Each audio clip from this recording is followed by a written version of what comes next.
the Taliban have declared victory. Their goal? The full enforcement of Sharia law in Afghanistan. This declaration came on April 27, 2025, a date carefully chosen by the Taliban. It marks the anniversary of two crucial events in Afghan history. In 1978, the communist coup shook the nation. Then, in 1992, the Mujahideen, the Taliban's predecessors, claimed victory. By linking themselves to these events, the Taliban aims to bolster its image. They want to be seen as liberators, not oppressors. The Taliban proclaims that its strict interpretation of Islamic law is a triumph. They argue it is the only path for Afghanistan. This stance is unwavering. The Taliban remains committed to strongly protect the Sharia system, but this supposed victory comes at a steep price. It is a price paid by ordinary Afghans, particularly women and girls. The human cost of this so-called success is undeniable. Reports from international organizations paint a grim picture. Malnutrition and starvation haunt Afghanistan. Women and children are the most vulnerable, bearing the brunt of the crisis. The Taliban's ideology dictates the segregation of men and women in public spaces. This makes it even harder for women to access essential services and aid.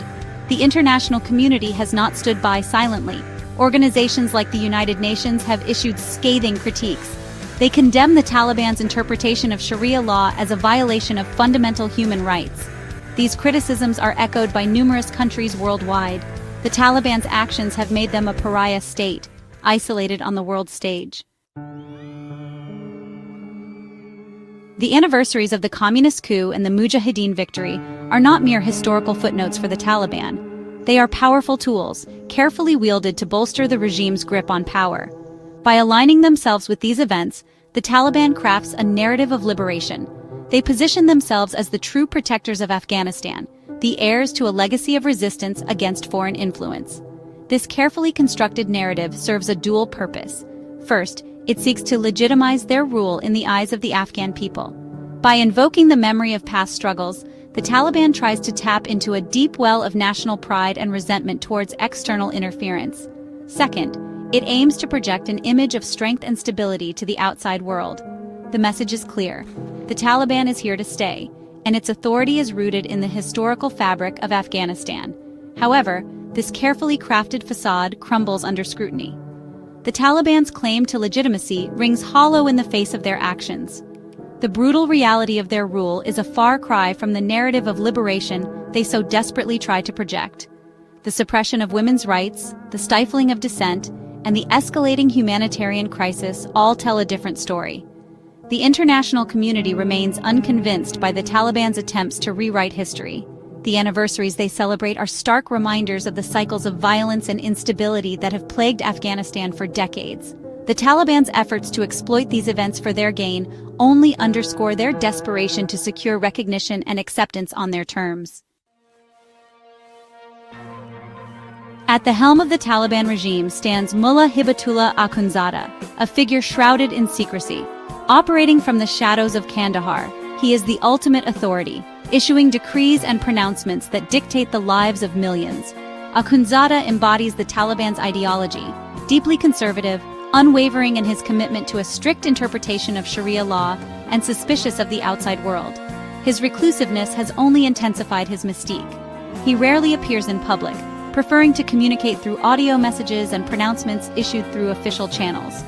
This has made him a difficult figure to pin down, both for international observers trying to understand the inner workings of the Taliban regime and for ordinary Afghans seeking a glimpse of their leader. Akhundzada's rule has been particularly devastating for Afghan women and girls.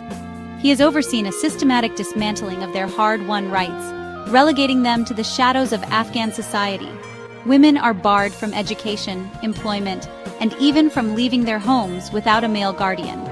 The Taliban's justification for these draconian measures is rooted in their interpretation of Islamic law, which they claim demands the segregation of the sexes and the subordination of women.